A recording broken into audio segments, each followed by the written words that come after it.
सत श्री अकाल, नमस्कार, जय भीम, जोहार। मैं हूं सोनकर सर्वेश कुमार। साथियों, आज हम बात करेंगे कैसे बाबा साहब ने बदली महिलाओं की तकदीर। आज जब हम अपने आसपास देखते हैं तो हमें लड़कियां स्कूल जाती हुई दिखाई देती हैं, महिलाएं नौकरी करती हुई दिखाई देती हैं, अपने फैसले खुद लेती हुई दिखाई देती हैं। लेकिन जरा ठहर कर सोचिए, क्या हमेशा ऐसा ही था? एक समय ऐसा भी था जब एक लड़की का जन्म ही बोझ माना जाता था, जब बेटियों की पढ़ाई रोक दी जाती थी, जब कम उम्र में उनकी शादी कर दी जाती थी, जब उन्हें अपने जीवन के बारे में कुछ भी कहने का अधिकार नहीं था। इतना ही नहीं, समाज में कई कुरीतियां और गलत परंपराएं भी थी जहां महिलाओं को पर्दे में रखा जाता था। उन्हें घर की चार दीवारों तक सीमित कर दिया जाता था। उनकी इच्छा, उनकी सोच, उनकी पहचान सबको दबा दिया जाता था। कई जगह उनके साथ अन्याय होता था। उनकी मेहनत को महत्व नहीं मिलता था। उन्हें सम्मान से ज्यादा बोझ समझा जाता था। और सबसे दुखद बात यह थी कि यह सब सामान्य मान लिया गया था। वो सहती रही, चुप रही, क्योंकि उनके पास कोई रास्ता नहीं था, कोई आवाज नहीं थी। और ऐसे समय में एक आवाज उठी, एक इंसान खड़ा हुआ जिसने कहा, समाज तब तक आगे नहीं बढ़ सकता जब तक उसकी महिलाएं आगे नहीं बढ़ेंगी। वो थे कौन? भारत रत्न, महिलाओं के अधिकारों के सच्चे रक्षक डॉक्टर भीमराव अंबेडकर। बाबा साहब ने सिर्फ इन हालात को देखा नहीं, उन्होंने इसे बदलने का संकल्प लिया। उन्होंने समझा कि अगर महिलाओं को सम्मान और अधिकार देने हैं तो सबसे पहले उन्हें शिक्षा देनी होगी।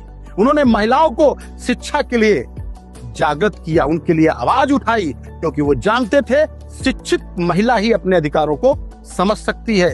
फिर उन्होंने कानून के माध्यम से महिलाओं को बराबरी का दर्जा दिलाया। संविधान में उन्होंने यह सुनिश्चित किया कि हर महिला को पुरुष के बराबर अधिकार मिले, उसे भी सम्मान मिले और समान अवसर मिले, उसके साथ भेदभाव ना हो। उन्होंने कामकाजी महिलाओं के लिए भी बहुत सुधार किए, काम के घंटे तय किए, बराबर मजदूरी की बात की और मातृत्व अवकाश, जिसको हम मैटरनिटी लीव जानते हैं, जैसे अधिकारों को मजबूत किया। लेकिन उनका सबसे बड़ा और साहसी कदम था हिंदू कोड बिल। यह महिलाओं के जीवन को बदलने की दिशा में एक बड़ा कदम था। इसके माध्यम से उन्होंने यह सुनिश्चित करने की कोशिश की कि महिलाओं को संपत्ति में अधिकार मिले, उन्हें विवाह और तलाक में समान अधिकार मिले, वे अपने जीवन के फैसले खुद ले सकें। सोचिए, जो समाज महिलाओं को बोलने का अधिकार भी नहीं देता था, वहां उन्हें बराबरी देने की बात करना कितना बड़ा बदलाव था।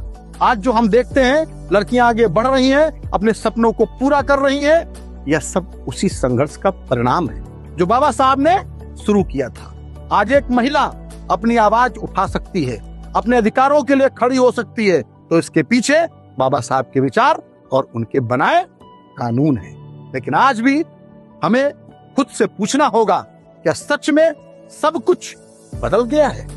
आज भी कई जगह लड़कियों को रोका जाता है, आज भी महिलाओं को बराबरी नहीं मिलती, आज भी उनके साथ अन्याय होता है। तो हमें समझना होगा कि बाबा साहब का काम सिर्फ इतिहास नहीं है, वो आज भी हमारा मार्गदर्शन है।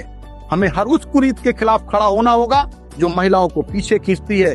अंत में बस इतना कहना चाहूंगा, जब एक महिला मजबूत होती है तो एक परिवार मजबूत होता है। जब सब महिला मजबूत होती है तो पूरा देश मजबूत बनता है। और इस बदलाव की शुरुआत करने वाले बाबा साहब को सत सत नमन।